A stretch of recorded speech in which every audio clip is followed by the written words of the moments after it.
Yep, recording is started. So welcome guys. Sorry, let me go back. Yeah, welcome to session 39 at D365 UG India platform. Today we have Fernando joining us from Spain, and he will be talking about clean development in X++. So I'm very excited for this session, being an XPP groupie. Uh, so the agenda is I'll do a quick group introduction, then I'll hand it over to Fernie. Uh, and then few disclaimers that views expressed in these sessions are from speakers and does not represent the views of their employers or Microsoft. For these sessions, we use Contoso demo database and trial environments. And any recommendations which you take away from these sessions should not be applied to production environment directly and should be tested in lower environments. And this session will be recorded and will be uploaded on our YouTube channel. So if you do not consent to be part of a recorded session, then now is a good time to disconnect. Quick introduction to the group. So we launched these groups almost 2.5 years back with the aim of creating a platform for like-minded Dynamics 365 professionals to connect, learn, and grow with each other.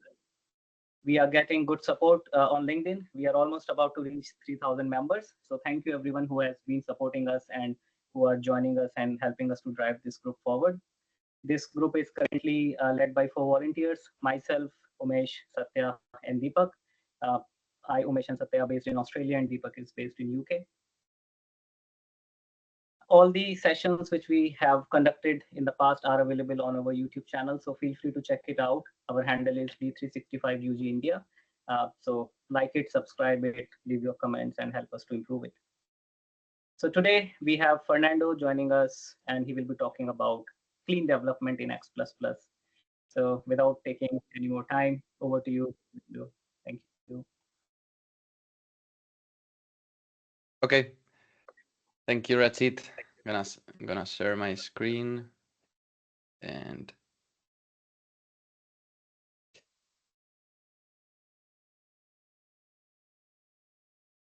so hello everybody. Welcome to today's session. It's a pleasure for me to participate to contribute to the Dynamics user group India. I've worked with a lot of Indian people in my company, and it was almost mandatory for me to to be here and to help such a big community like the Indian one. So we are going to talk today about clean development in XPP, and we are going to see why it is important and a few tips to that you can follow to get better at it. But we are going to land all of that into XPP examples. We are going to see real examples of code that could be refactored, and it will all be in XPP. Of course, all of this also works for any software development, any programming language. In fact, the ideas are not specific from XPP. About me, I am Fernando Tudela de Santes. Everybody calls me or knows me as Fernie. In fact, my blog is Fernie Tudela Dev, my YouTube channel, Fernie Tudela Dev, and you can also find me in LinkedIn. I am working right now as a D365 Finance and Operations technical, let's say, architect, senior consultant, or whatever in Illumina Technologies. I've been rewarded last year with the Microsoft MVP award for my contributions, mostly on XPP development, and also something about Power Platform and a lot about electronic reporting. So yeah, I live in Valencia in Spain. Very good city. If you come here, let me know, and maybe we can have some beers or something. So let's start. Let's start motivating why you should spend this hour listening to me instead of doing other things. Well, writing clean code is so important. Why? Well, let's see some very important, very successful and experienced developers' opinion about clean code. Clean code is simple and direct. Clean code reads like well-written prose. That's very unique phrase, like well-written prose. That's curious. Well, in fact, it is how it should be, and we are going to get back to this to this phrase later.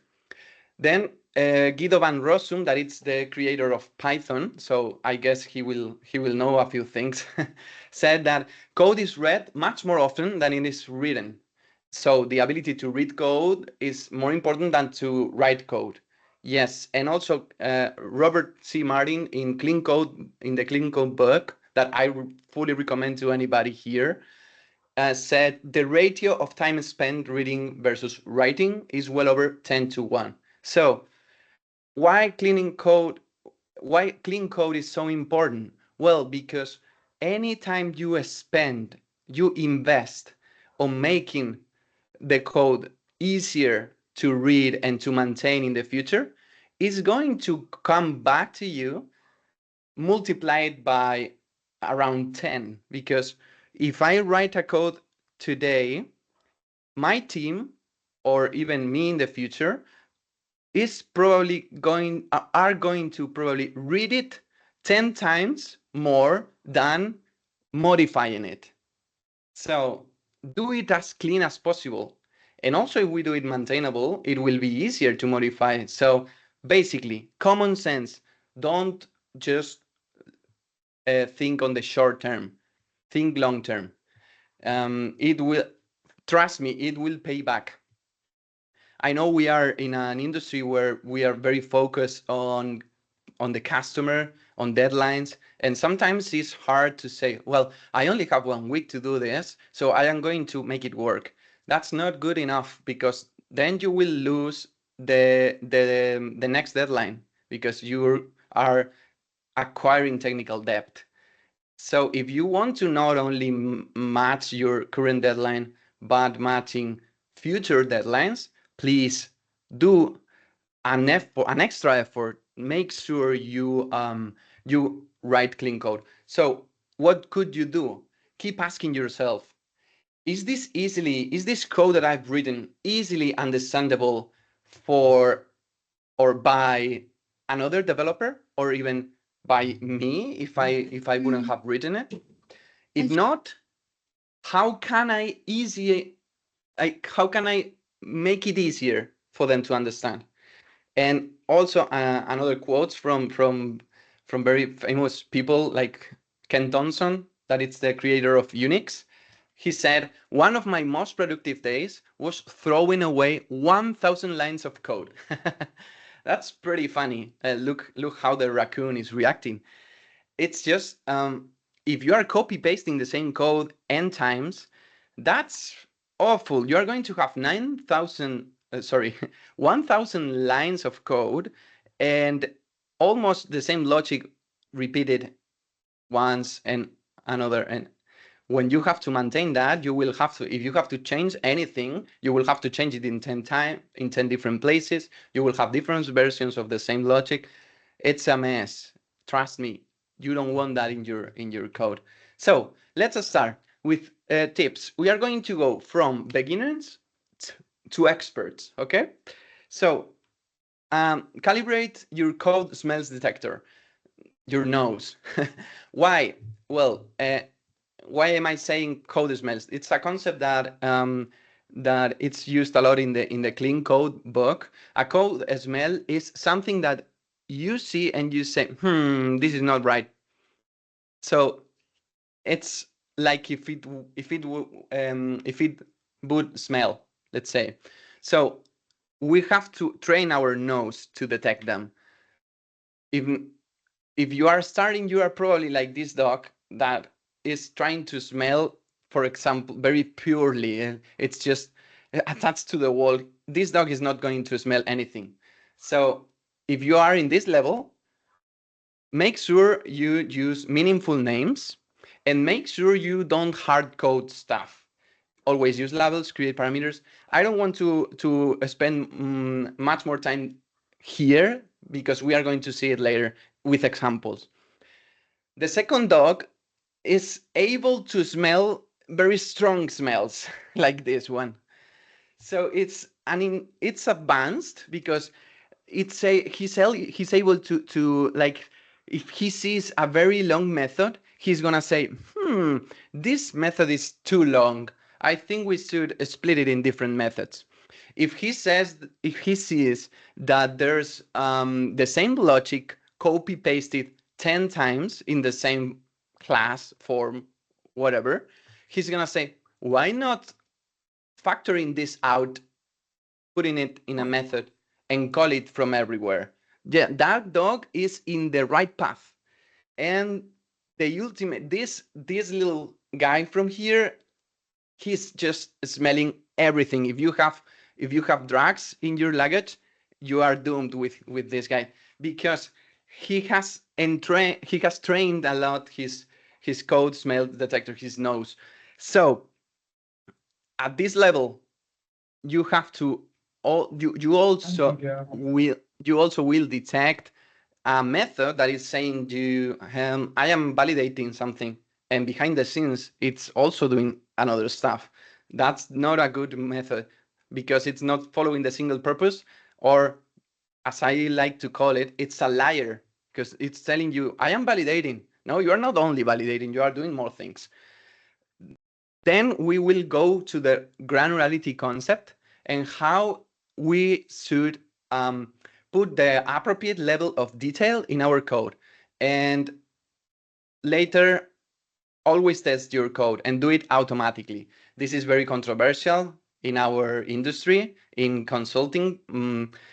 But yeah, we will go back to here later. So first thing, importance of names. Yes, why we should use meaningful variables, follow conventions, no matter which convention you follow. But if you say that you're going to use class, prefix, extension, everyone should do that, because it will make easier for the new people that come to the project to, seeing the names, know more or less what it is. If this is an event handler, if not, okay. And follow patterns. With follow patterns, I'm referring to use these operations, use form patterns. Why? Because you are not investing more time, you are not writing logic, and you are taking advantage of a lot of functionality. For example, if you write this operation, just creating the data contract, you will have the UI for the user to fulfill that data contract. You will have the ability to run it in batch. So that's why you should understand what the tools you have to try to make advantage of that. And that also apply to understand the standard code and use it in your benefit. And of course, if anybody here is hard coding something, stop doing that. Always use either labels or a method that reference the actual object. Like for example, if I am receiving a call in a runnable class, not a runnable class, but as in the main method of a class, and I want to check if it's called from a specific menu item, don't put double quotation the name of the menu item. Call the menu item display string method that will reference the object. Why? Because if you make a typo there, the compiler is not going to tell you. It is going to fail in runtime. And if in the future you rename that menu item, your code is going to fail. So always use avoid hard coding. And for example, imagine that a customer asks you, hey, this customer is special, so we want to have a different treat for it in a specific logic. Don't put in your code, please, the account number hard coded, because in the future they might want to change which customer is special.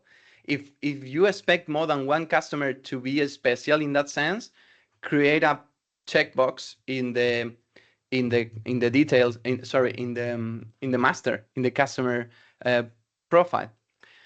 Why? Because if they want to change that in the future, you will need to develop.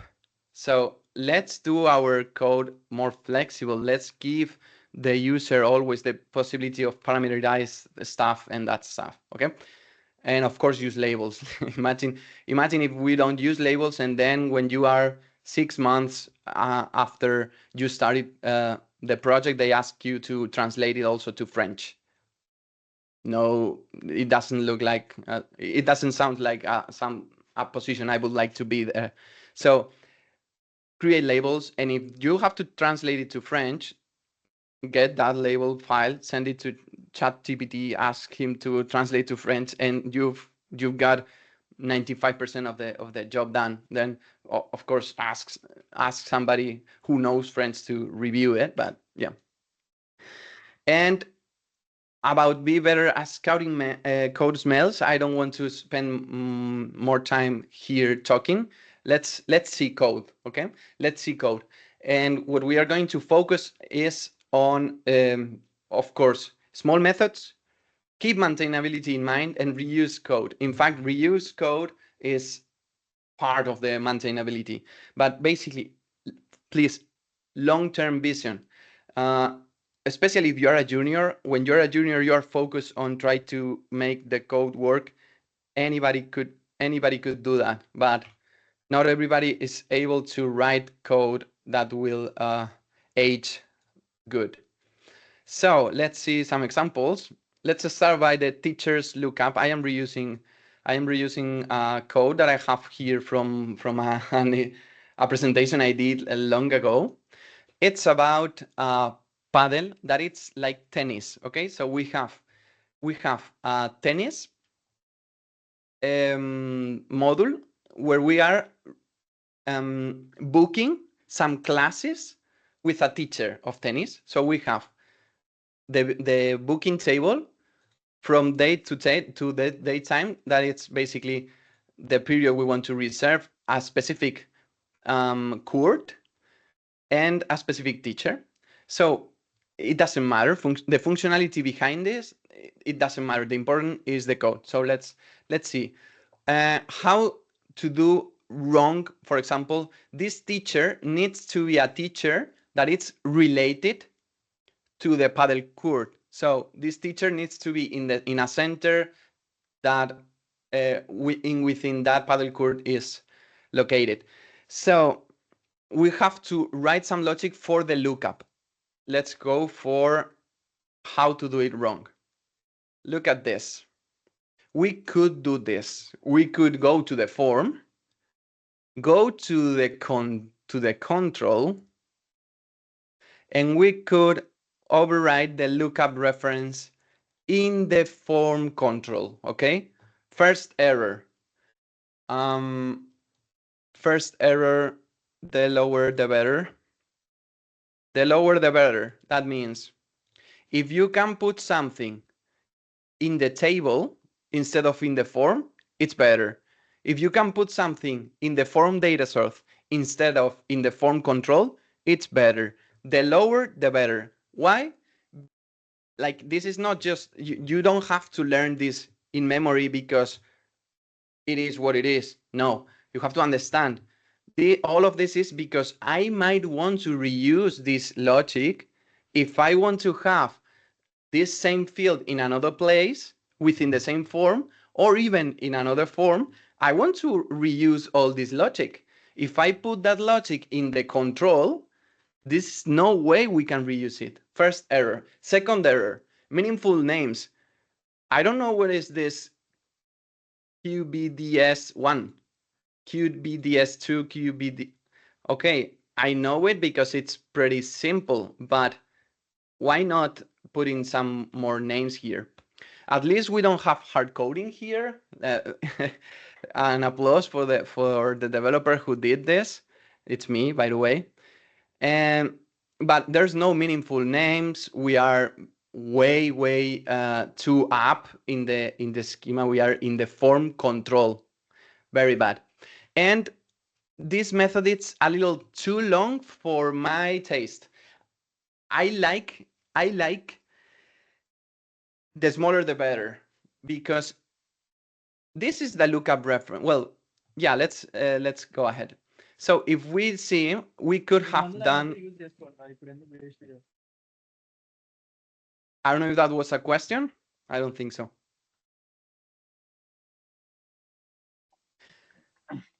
Okay, so let's continue. Speaking, yeah. We could move the lookup to the table. We are now in the table. This is the table. Extends common, it's the table. Perfect. We could move the lookup to the table, but this is still not This is far from good. What I would do is this is a good performed teacher lookup. Why? Because if we want to know, if we want to read this like a prose, I don't necessarily care if you are putting one range, three ranges, or where is the value. I just want to know what you are doing. What I am doing? I am doing a teacher lookup. Okay. Are you interested in the details of the query? Yes, then go here. But if you are not interested in the details of the query, why would you have to see all the query details here? It's just noise for your reading code experience. So if what I wanted to do is to change what fields I want to show in the lookup, I don't have to read all this code. So why not putting this code outside? Let's factor this out in a different method. And by the way, we might want to reuse this query somewhere else. So we are killing two birds with one stone. And this is way better. Now we add meaningful names. We have different query build data sources. And I know this is for the center without having to go to where this QBDS3 was constructed, etc. That's the first example. The second example was validation methods. Okay, so that this table has also some validation methods. We want to validate the dates, and we want to validate that the teacher is actually related to the paddle court through the center. It doesn't matter. We want to do some validations. So we want to validate not only, we are not happy just with creating the lookup. We want to validate because they might write with the keyboard instead of choosing one lookup value. So no, this is the lookup. Sorry. Let's go to the validations. And if you receive an FDD saying we need to validate something, are you going to go straight to the validate write and do your validations here? No, this is wrong. This is wrong. Validate write is, let's say, a little high level of in our logic pyramid. We will get back to this concept when we talk about the granularity. But here, if I want to, I am focused now in the teacher's validation. This is noise. And all of this, I need to, like, do you find this easy to read? Maybe if you're very familiar with selects, for you it's okay. But this is not prose at all. How could we do that? Well, this method is too big. These methods are not reusable. We can't reuse this logic because it's within the validate write. Imagine that I want to do the same in the validate field, because I want to not only validate when we save, but we also want to validate when they select in the UI at that right moment. This is not reusable. Let's refactor it and let's put it here. Well, let's go to the validate write so we have the whole experience. But what do you think it's easier to read? This validate write, we will do the out-of-the-box validations, plus we will validate the date times, and we will validate the paddle teacher. Is this easier to read than this? Of course it is. Because if I want to know what is the booking dates validations, I don't have to swallow all this piece of code that I am not interested in. Okay? So now I go here, and this validate paddle teacher will check if there's a teacher. If there's no teacher, we are not validating anything because blank is an allowed value. If there's a teacher, we want to check that that teacher is related to the paddle court. Look how, even if I don't know the syntax of XPP, I can understand this. This is written in English. And we don't, when we say prose, we don't mean going here and making this like, if no teacher, then no. Well-written code shouldn't need, oh shit, I think I broke Visual Studio. Okay. Well-written code shouldn't need comments because it's self-explanatory. If you have to make comments, it's because your code is not self-explanatory. Only comments that I like are the ones that are because you are explaining a decision you made. Like, for example, here we can't use this framework because of this. But if you have to explain what your code is doing and not why you did that code, then refactor your code, rename your methods, and make it self-explanatory. So let's go back to the validation. Validate paddle teacher. Then we go and check teacher is related to paddle court. And here is where magic happens. Do you remember that we created a query for the lookup? And we made it in a way here. We put that query in a separate method. Why not use that method, that query, to make the same validation? Reusing code. We get that query with all the logic. We add a range with the selected value, and we check if there's a if that value, if that record exists. Reusing, but in order to reuse to make this and to reuse this code, I should have refactored the other code before. So well-written code is the best scenario to write more well-written code, because you have the tools, you have already small methods that you can reuse. That's the power of all of this. And another example is edit methods. So as you may know, the date and time methods in F&O are, if you don't do anything, they will show in the user preferred settings, in the user preferred time zone.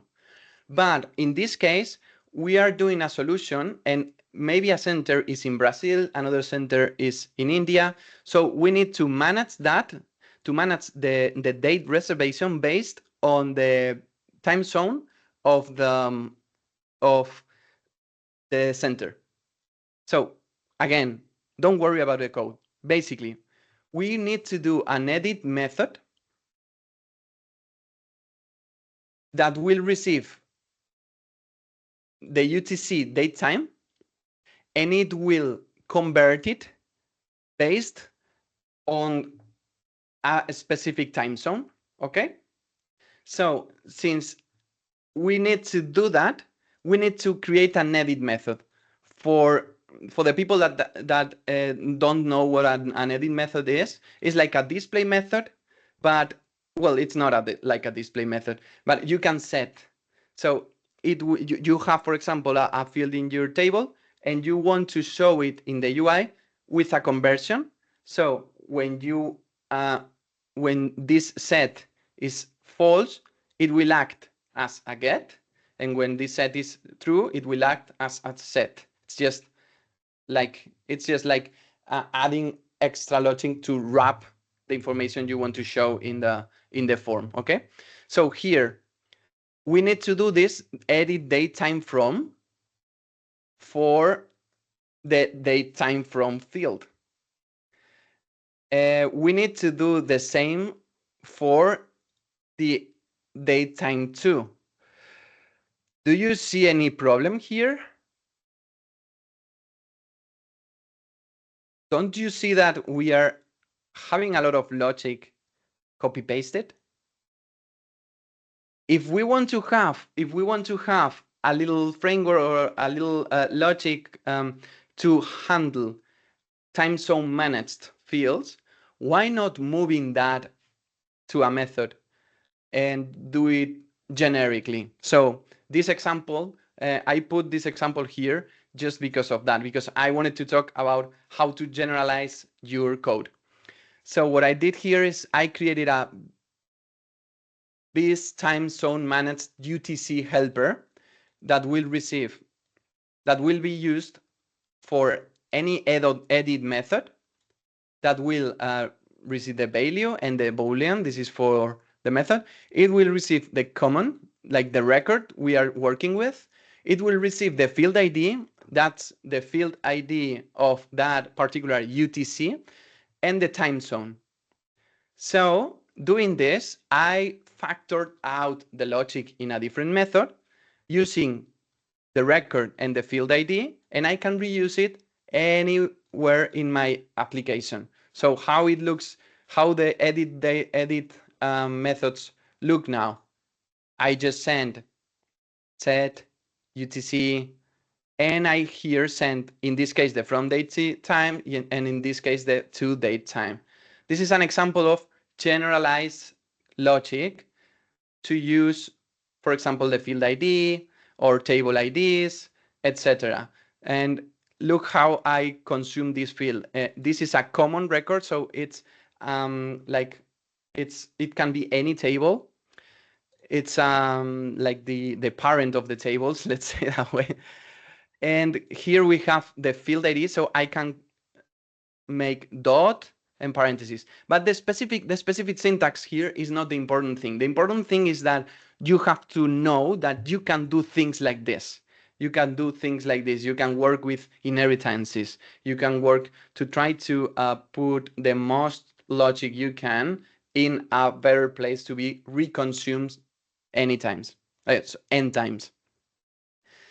Also, another thing to say, imagine that I have this method and it works. I make a unit test for this and it works. If I need to implement it 3 times more, the 3 times will use the same logic. So I am using already tested logic for the 3 times, and it will always behave the same. If I start copy pasting, then the QA team spots an error at a given point, and they say, yeah, this date time for this particular date is giving me an error because of that. And then that developer goes to the particular table and modifies whatever he needs to modify, but it only modifies in one place. So the rest of the places are going to be wrong. And we need to maintain all the places. And when we create a new method, yeah, it's a mess. So that's the importance of reusing logic and making your logic reusable. 1 second, I need to open the door. They're calling, it's probably my wife. I'll be back in 10 seconds. Yep.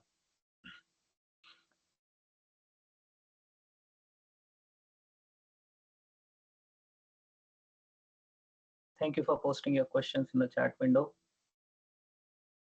Towards the end, we will take them again with Fernie, and we will get his views on those questions. Okay, I'm back.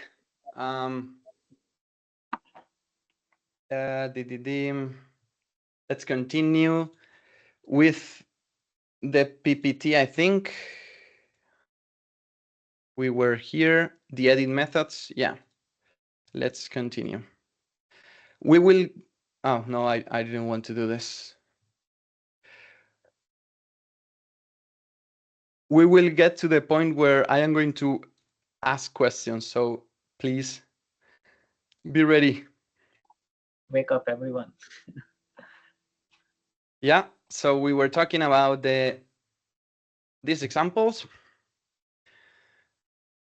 because we want to have small methods, we want to keep maintainability in mind, and we want to reuse the most or the more we can our code. Then let's see more examples. That is about telling the truth. As we said, your code should be written or should be read as prose.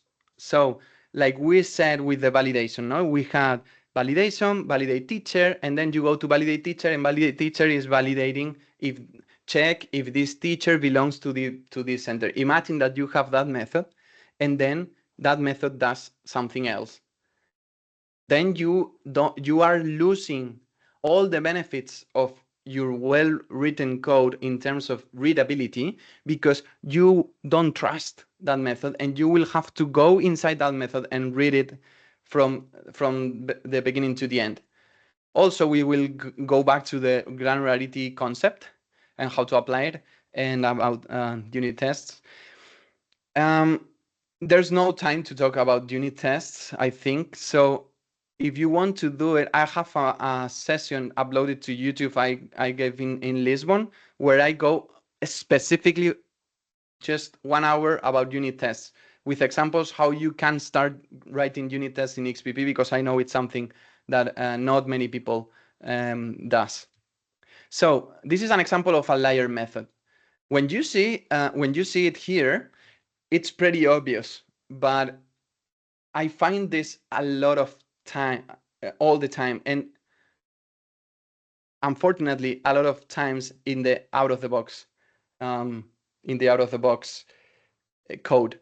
So do you see something weird here?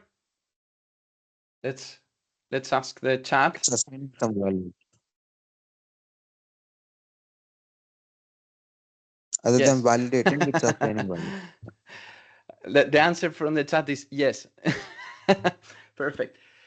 Yeah, the single purpose violation and the appropriate name violation. This is validating parameters. So it's validating that the end date, or better say, if the end date is not null, then we want to have the end date being after the start date. It's logic. And if not, we return check failed. And if that happens, we force the end date to 1 day later than the start date. Okay, this forcing of the end date, this is wrong. Why are you doing this here? You should call the validate parameters, and if you want to force it, but force it later. Don't put that forcing inside the validate parameters, because somewhere else could use these validate parameters thinking that they are going to validate parameters, and not that they are going to validate parameters and force the end date later if the validation is wrong. So this is an example of the single purpose, very simplified, and this can be extrapolated to any method or any class that it's called one thing and they are doing also more things behind the scenes. And also, if you want to do this, call these validate parameters and set and failed and date in case of failing, if you want to not lie, but just create another method. Don't do it like this. Let's go for the code granularity concept. Granularity applies to how small the pieces are. So this is not like probably not the best definition, but let's think about rocks. We have a monolith that it's just a unique rock. We have small rocks and we have sand. The sand is more granular, let's say. A sand-made structure is granular, and the monolith is not granular at all. So the sand is a lot more flexible. You can move it and so on. And the monolith is not flexible at all. So if we try to understand this in terms of logic, this would be a very, very small method. And this will be a big method with all the low-level logic in it. And this would be just unmanageable. I hope anybody does something like this. It's just, for example, 1,000 or 5,000 lines method. Don't do this, please. So we can't build an architecture only with sand. It's impossible. So when I mean granularity, I mean for the units of logic. So let's understand this. Ideally, we are going to have a big structure made out of rocks that they will be made out of sand. So why am I complicating this? Well, this sand, these grains of sand, is the low-level logic. Like, for example, math calculations, assignment, update of a table, select, while selects, stuff like that. This is low-level logic. This should be always called from method without level logic in it, because we have to understand the level of details, in which level of details we are. And why am I explaining all of this? To avoid this. We've said that we want to make small methods. That's easy to understand, but it's not. If you want to go one step farther, you need to understand that the level of detail shouldn't be mixed.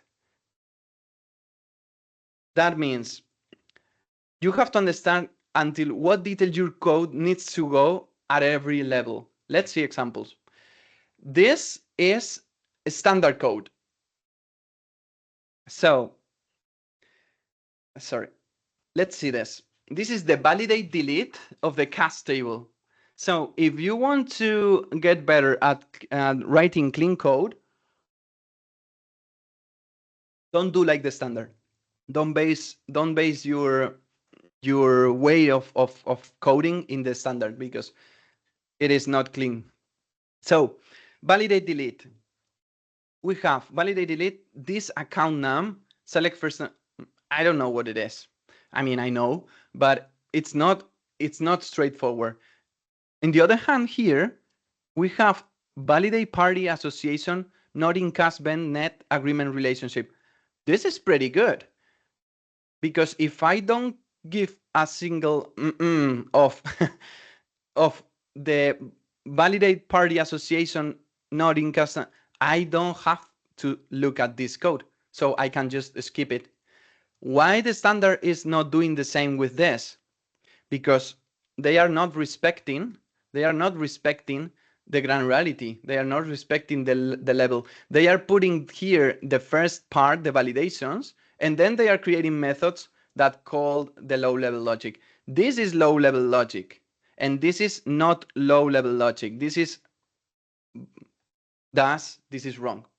This is what is happening here. The selects and ifs, these ones, are this rock.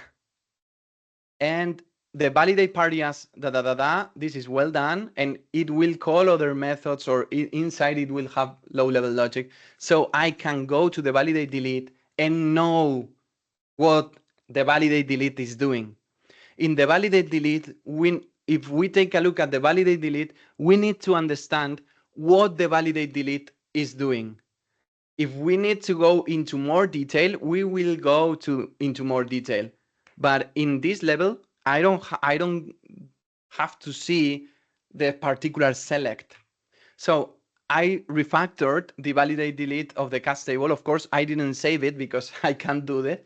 But this, like, let me know what are your thoughts. What do you understand better? This validate delete or this validate delete, where I say validate customer not in use as invoice account. And then if I am worried about this logic, I will go inside this logic. But here it wasn't that clear. In this example, it's pretty clear because it's simple, but this is a lot more clear. So now we are respecting, let's say, the granularity. We are not mixing sand with rocks in the same container. Okay. So what about comments? I already said we don't have to use comments if we write code. What time is it, by the way? Okay, we have time, perfect. please invest time if you want to go to the expert level. Don't make decisions because you know how to do that way. Make sure you understand all the options you have if you have time for it. Like, for example, don't use a while select or don't use a select because you don't understand how to use a query object. Learn both. Okay? Don't use SSRS because you don't know electronic reporting. If you don't know electronic reporting, just go to my YouTube channel. No, just kidding.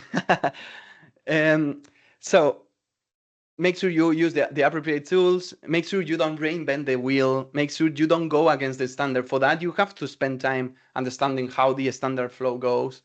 Make sure you use the standard code or whatever code your partners have done, because if we write clean code, it should be very reusable. And make sure ignorance is not the engine of an implementation decision.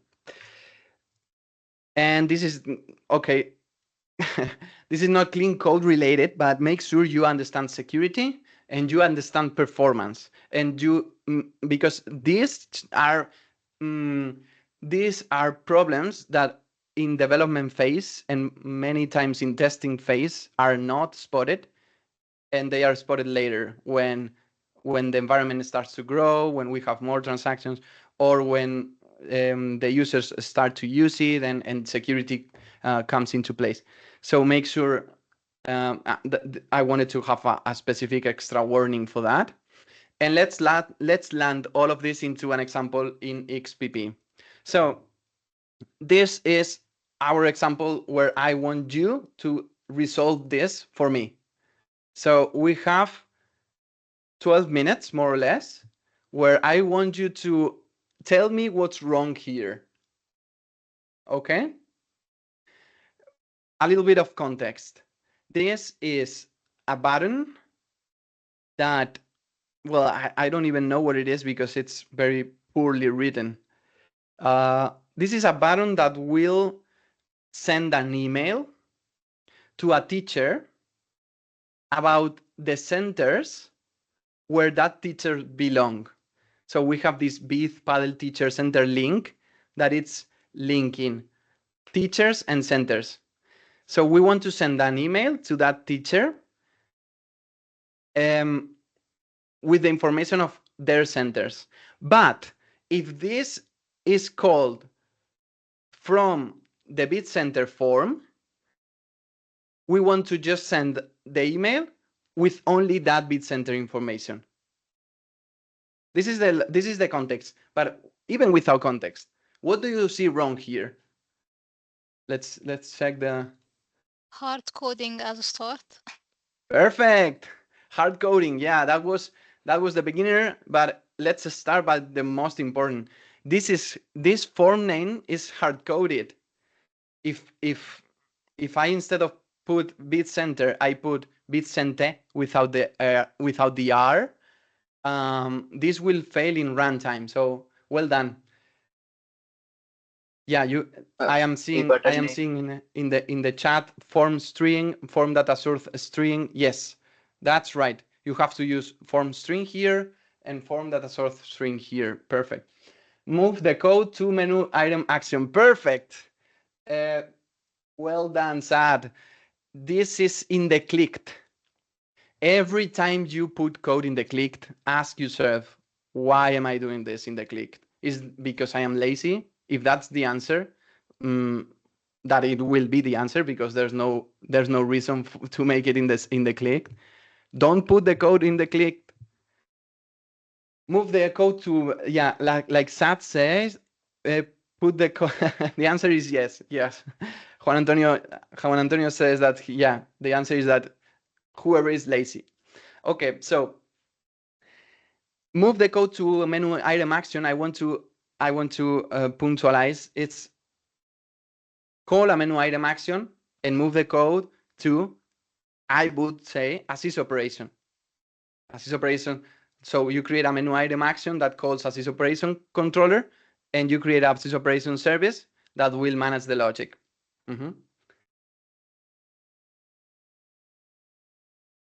Business logic should not be put into UI element events. Perfect. Exactly. Business logic should be in a separate process. I would move it to assist operations. Exactly. Also introduce. Variable name of the list. Variable What was name of that? the list. The variable name. So you have declared list with the name of list. Yes. So maybe we should say what does this list stores. Very good. Very good. Point for Rachid. The names are not descriptive. List. What is a list? List of what? I have to go here, see here, and see this rec ID to know that this is a list of rec IDs. And rec IDs of what? Of vCenter table. Okay. Nah, this is not good. This send email also, it's just send email. It's not very descriptive. What else? Parm enum. I am seeing parm enum. Instead of using the name of the form, use a parm enum. Good catch, because with that, we can easily implement more forms, just changing the menu item, adding the parm menu, the enumeration, while select alignment. Okay, that was unintentional, but yeah, you're right. The where the where is here. We should have. Yeah, this is very ugly. You're right. Okay. Oh, sorry. Okay, more things here. Labels. This label is missing. Anything that it's going to be shown in the UI should be a label always.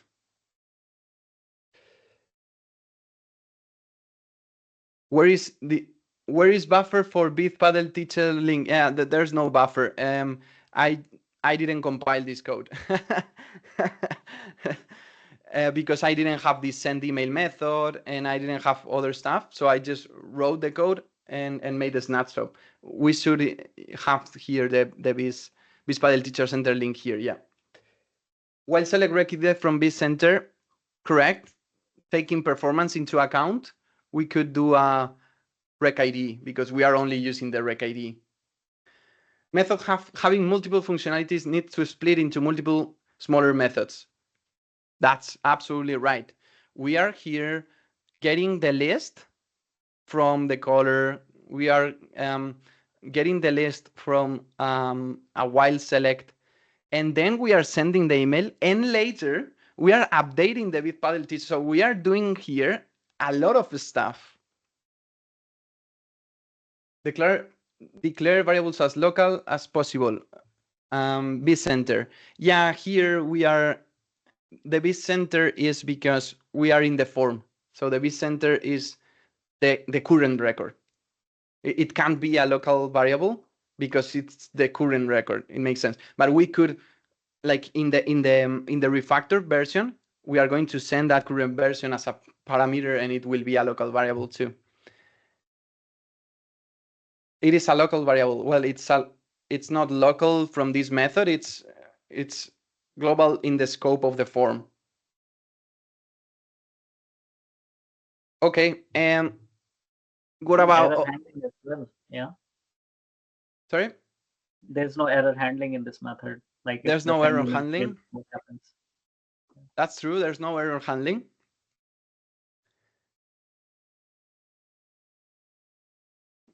Oh yeah, it's a local variable. Yes. What is not a local variable is the bithpaddle teacher. I was mixing concepts. Totally, you are totally right. The bithpaddle teacher is the one that I was referring. vCenter is a local variable for sure. Thank you for the correction.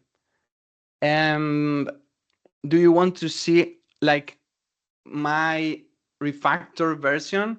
But it was just done quickly. For example, I don't think I put error handling, but in case of putting it, let's see it. We would need to do in that form, we create a menu item action. and then we can even add security to it, one thing that we couldn't do with the clicked. And we create a controller, a data contract. This is not compiled. You shouldn't see this, okay? But I did it yesterday. I shouldn't see this error. So what happened if I? Okay, perfect. Nothing here. So for the process itself, we are going to, one of the comments was split it in smaller methods, of course. So we are going to create a service that will receive the data contract. The data contract is going to have the list of vCenter rec IDs. As Rachid said, now we call it vCenter rec IDs. It's more descriptive. Now I know I am going to have vCenter rec IDs. The teacher, we find it from the from the parm method. Then once we have the teacher, we go through the vCenter rec IDs and we send an email for every single vCenter. And then we update the teacher, but we create a specific method for this. And then we refresh from the form. So now we are not inside the form. And you might want to use the clicked because you need to refresh the form later. You don't have to. You can use form data util, and from a specific teacher. In this case, it wouldn't be like this. It will be, sorry, like this. If we send the record here, as long as we are running the sys operations not in batch, important, I will get here the form data source. If it's running in batch, I don't care because I don't need to research. So I am getting the teacher from the form in the controller. Yeah, it doesn't matter. I put it in the contract. And then here I can do the research. The research too. There I would have this send vCenter email that it's the logic to send the email. I didn't want to put more logic here. But the thing is, this is a lot simpler to understand. And we can do it outside of the form. Now, about the controller. Here in the controller, we will get the color. We will validate the record. We will validate the args. This should be called from a biz paddle teacher, all that stuff. This is very reusable right now. We will init from the record. This record, it's the paddle teacher. This will be like this. And we are sending the paddle teacher that we are receiving from the argument. So this will be part of the form data source, and we will be able to later do the research and that stuff.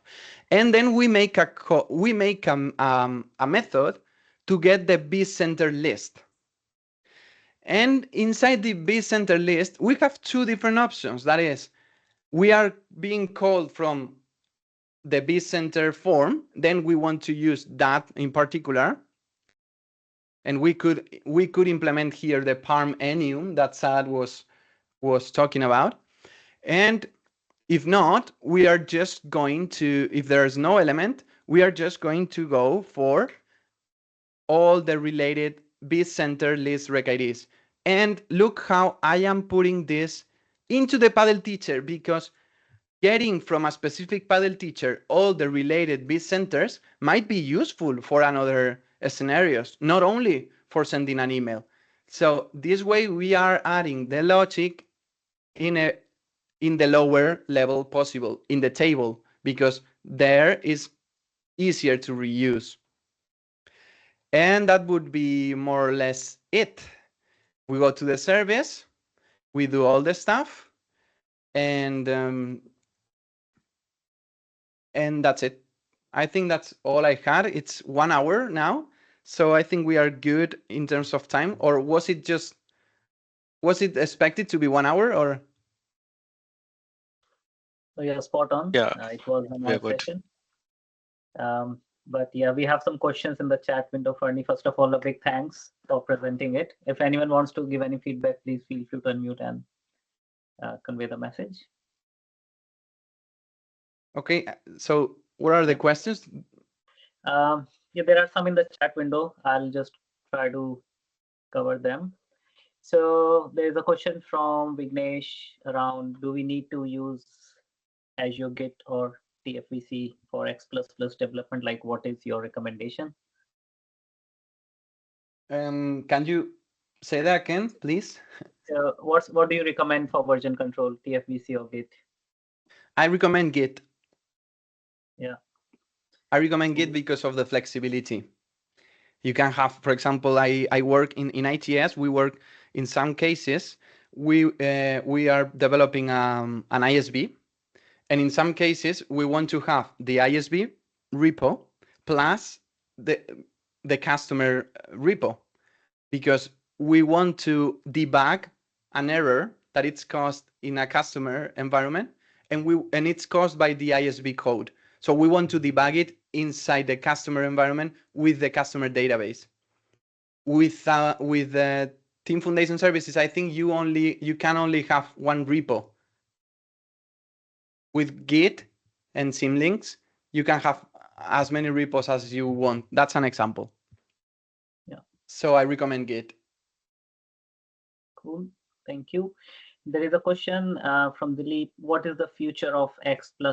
Will it be deprecated and will it be replaced with C# or Power Apps? Well, I don't fully know. I know there's not going to be replaced anytime soon. That's what I know. Like in 3, 4, 5 years, I would bet we are still using XPP and more and later. If it's replaced by C#, I would love that, honestly, because C# is lovely. You have a lot of extra functionality and a lot of power. It's like XPP, but without limitations. So I like it a lot. But I understand that for people that it's learning XPP and that has invested a lot of time in the learning curve, it's hard to like to learn a new programming language. Thank you. There's a question. In your opinion, what is the proper way of structuring select and lots of Boolean expressions? Selects and Boolean expressions. Maybe Evaldes, if you want to unmute and ask your question. It was more what is the best way to align it in your opinion, but it's way too. I think the answer will be too long for these questions and answers. But, yeah, I mean, and probably we are going to see different schools of thought there. What I normally do is I do select from something from in a separate line, and then every join I do, I do a tab. Staircase. And every condition in a separate line in the where. I see. Mm-hmm. Not my style, but I appreciate you. Be honest. Yeah, I mean, I am used to that, but it's probably not the only way. The thing is to make it in a way that it's easy to read. If you just don't indent at all, it's going to be hard. So, but I'm okay with other proposals. As long as we don't create a macro out of it. That's what we see in legacy code. Right. Yeah. Thanks. Yeah. Cool. There's a question. Does that answer Evaldes? We can move to the next one. Yeah, that's fine. Yeah. Cool. Oh, sorry, my wife need to go again. Okay. But I'll All be right, back in 10 seconds. You'll be back? Okay, thank you.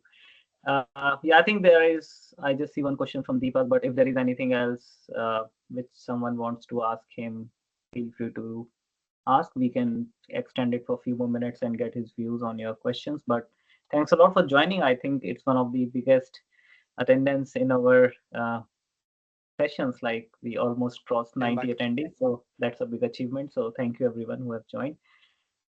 All right. So I'll just ask one question from the chat. Fernie, we'll just take 5 more minutes from you. So one last question, and then we will open up for attendees to ask anything. So question is, well, I think it's Deepak from you. You can ask. Yeah.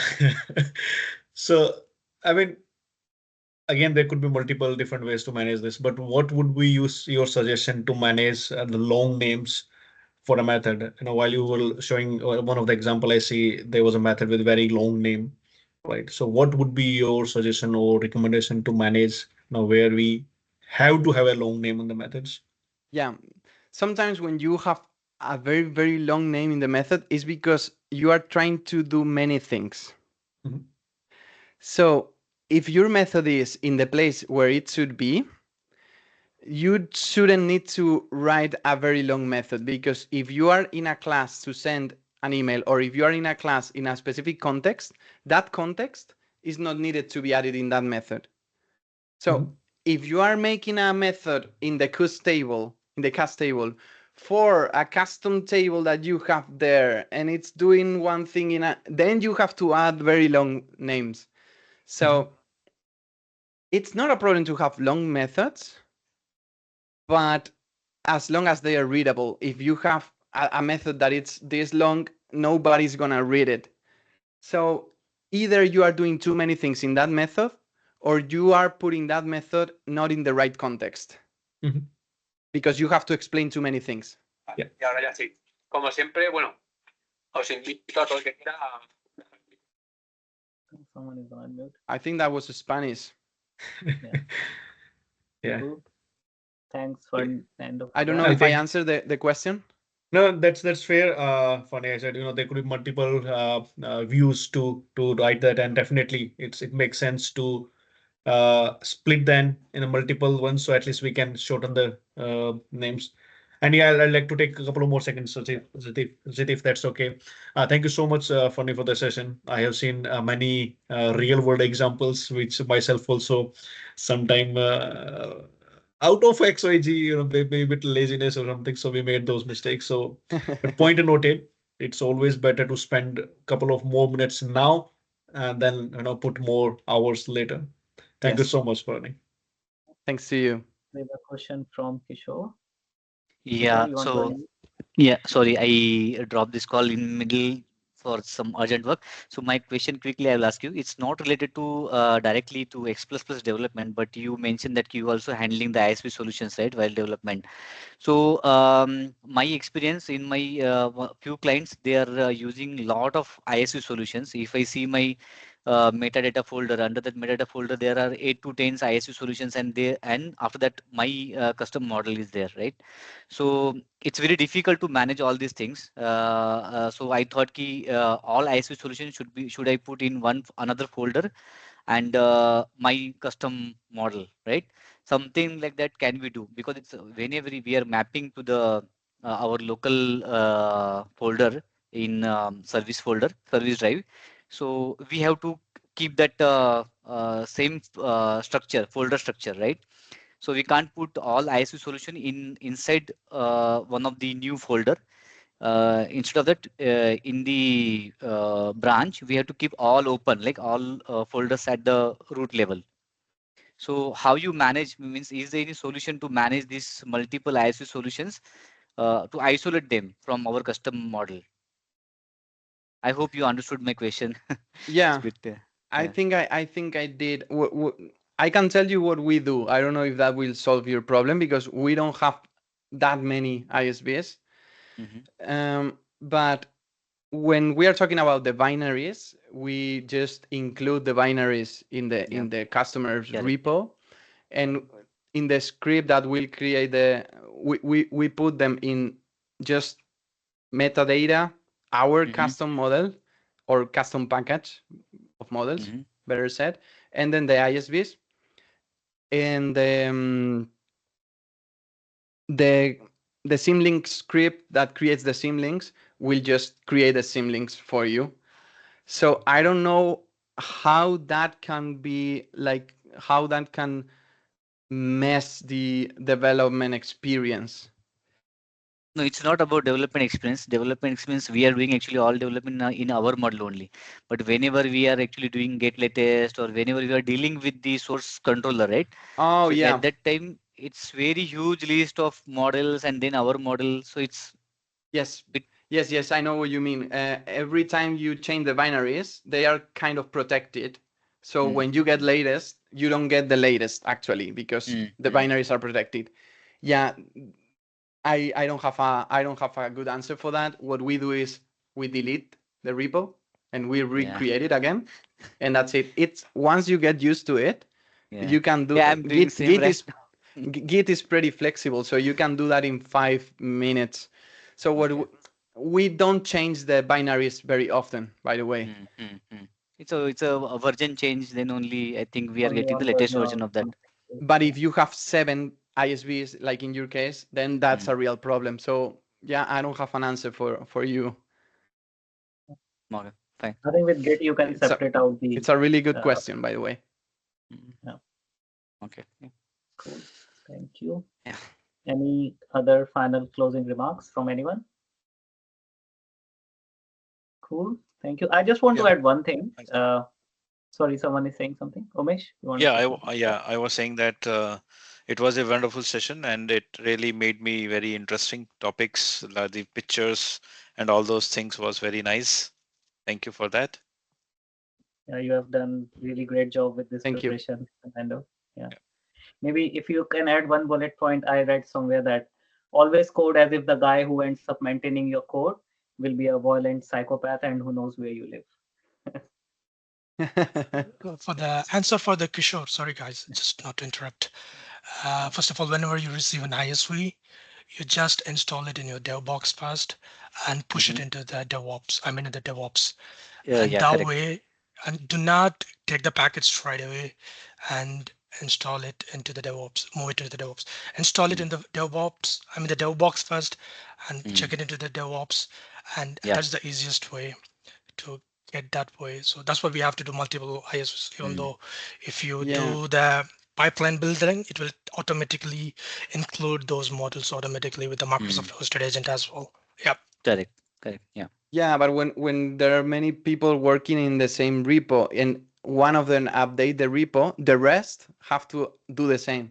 So I think that's the problem that Kishore was having. Like if the binaries are updated in the repo because someone else updated them, when you get latest from Git in Visual Studio, right? You are going to have troubles. I think, and what I would try is there should be a Git command to force that and to override it. Unfortunately, we are not using Git here. We are using Team Foundation server. Okay. So yeah. But we'll see then that. my suggestion is change to Git. And one more point here, Kishore. I face this quite often in one of our ISV. So installing ISV, as Ed said, is straightforward. But in case when you need to update an ISV, right? And if there are new objects in ISV, so just updating won't work for TFS. So you need to remove that ISV from your repository first, then install it from scratch, and make sure you do a backup of any of the customization that you have done on top of something like doc-centric. So people do changes within that ISV for that something. It's not locked. So there are a couple of things we need to be mindful. Yes, correct. So right now I have few ISVs which are installable files and few ISVs which are having binaries that I just need to copy and paste into the that folders. So I'm doing all these activities right now. Like let's say we are moving from 39 to 40 version. So ISV solutions also they are giving us a new package to install. So for few packages, I'm same activities, delete from our local folder all files, check in that changes, again install new, then new file, check in that files, and similarly for binaries as well, delete old and replace with the new files. Yeah, that's what I'm following. Yeah, it's very actually I don't know, we faced the issues, a lot of issues in this, but yeah, then I got, learnings and all. And I thought, okay, it's good. Yeah, and thank you very much, all of you, for highlighting these questions and again giving answers. Yeah. Cool. All right, we are almost 16 minutes over time. Thanks, Fernando, for staying with us. But thanks a lot, everyone, for joining. Stay tuned. Follow us on LinkedIn. We will soon organize next sessions and keep you guys posted. Yeah. Sure. Thank you, guys. Thank Yeah. you. Thank you all. Thank you. Thank you, everybody, Thank Yeah. you, for your Fernando. attention. Thank you, Deepak. Thank you. Thank you, Rachet. Yeah. Bye-bye. Thank you, guys. Goodbye. Thank you all. Bye. Bye. Bye. Thank you all.